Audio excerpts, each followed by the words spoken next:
Hey there, history enthusiast. Let's talk about one of the most pivotal moments in human history, the fall of Constantinople.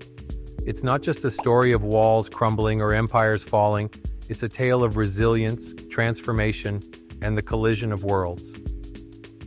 On May 29, 1453, the Byzantine Empire came to an end after more than 1,000 years of existence. But this wasn't just the death of a city, it was the closing of one chapter in history and the opening of another.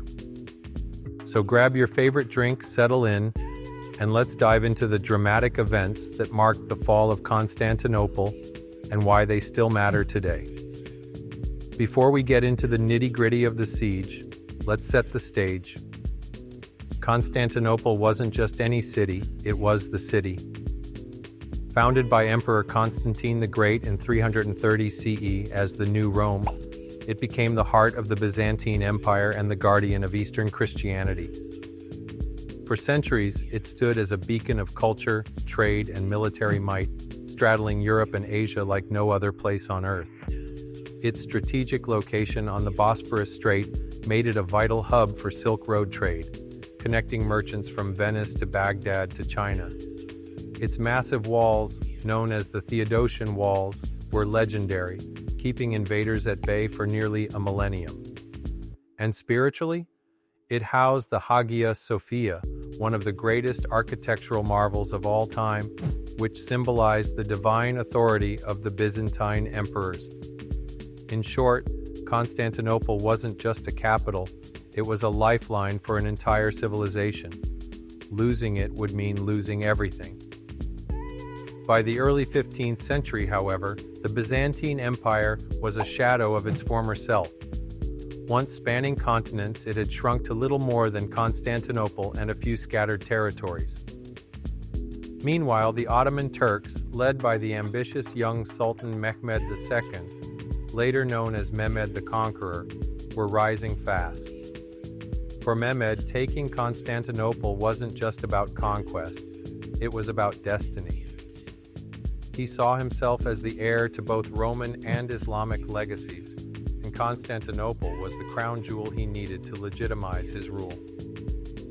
Constantine V, Palaiologos, the last Byzantine emperor, a man who knew his empire's days were numbered but refused to surrender without a fight. Mehmed II, a brilliant strategist barely in his 20s, determined to make history by conquering the unconquerable city. The city's defenders. Just 7,000 soldiers, including Greeks, Italians, and mercenaries, defending against an Ottoman army numbering over 80,000. This wasn't your average medieval siege.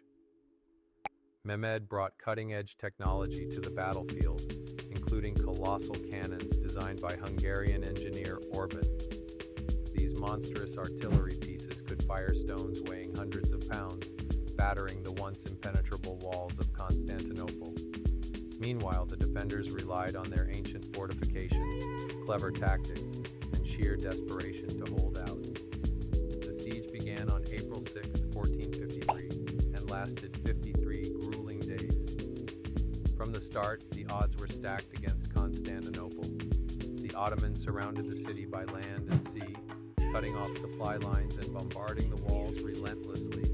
Each day brought fresh assaults, while the defenders worked tirelessly to repair breaches and repel attackers.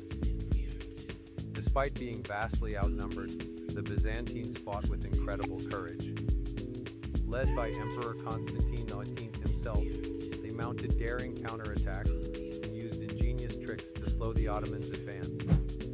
At one point, they even managed to sink Ottoman ships trying to break through the Golden Horn, a narrow inlet protected by a massive chain. But bravery alone couldn't overcome overwhelming numbers and superior firepower. On the night of May 28th, Constantine addressed his troops, urging them to fight to the bitter end. Then, under cover of darkness, the Ottomans launched a final decisive assault. At dawn, the Ottomans breached the walls. Chaos erupted as thousands of soldiers poured into the city. Despite fierce resistance, the defenders were overwhelmed. Legend has it that Constantine XI removed his imperial regalia, charged into battle alongside his men and disappeared in the fray, his body never found. Whether true or not, the image of the last emperor fighting to his death perfectly captures the tragedy of that day. As the Ottomans swept through Constantinople, they sacked churches, looted treasures, and claimed the Hagia Sophia as their own. Within hours, what had been the center of Christendom for over a millennium became a mosque.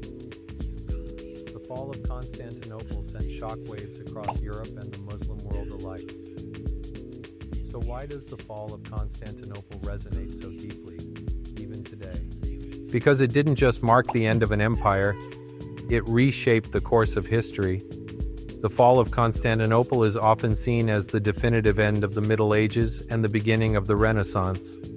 Scholars fleeing the city carried ancient Greek texts to Western Europe, sparking a revival of classical learning. Without Constantinople's fall, figures like Leonardo da Vinci and Michelangelo might never have had access to the works of Plato and Aristotle. With Constantinople gone, the Ottomans became the dominant force in the region. Their control of the Bosporus gave them unparalleled influence over trade between East and West. Meanwhile, Europe turned its gaze toward the Atlantic, setting the stage for the Age of Exploration. For Christians, the loss of Constantinople was catastrophic. The Hagia Sophia's conversion into a mosque symbolized the triumph of Islam over Orthodox Christianity, deepening religious divides. Yet, for Muslims, it was a moment of immense pride, a sign that Allah had blessed their cause. Though Constantinople fell, its spirit endured. Renamed Istanbul, the city thrived as the capital of the Ottoman Empire, becoming a melting pot of cultures, religions, and ideas. Today, walking through Istanbul feels like stepping through layers of history, from the majestic Hagia Sophia to the towering minarets of the Blue Mosque. Reminders of the city's dual heritage are everywhere. And let's not forget the broader impact. The fall of Constantinople forced Europeans to rethink their place in the world, pushing them to explore new horizons and forge connections beyond the Mediterranean. In many ways, our modern globalized world owes its origins to the events of 1453. The fall of Constantinople is a story of endings and beginnings, of destruction and rebirth. It reminds us that even the mightiest empires are mortal, and that change, however painful, is inevitable. But it also shows us the resilience of humanity, our ability to adapt, innovate, and rebuild. Next time you hear someone mention Istanbul, take a moment to reflect on its past as Constantinople, the city that stood at the crossroads of civilizations, defied the ages, and left an indelible mark on history. Until next time, stay curious and maybe channel a little of Constantine XI's courage in your own life. You never know when you'll need it.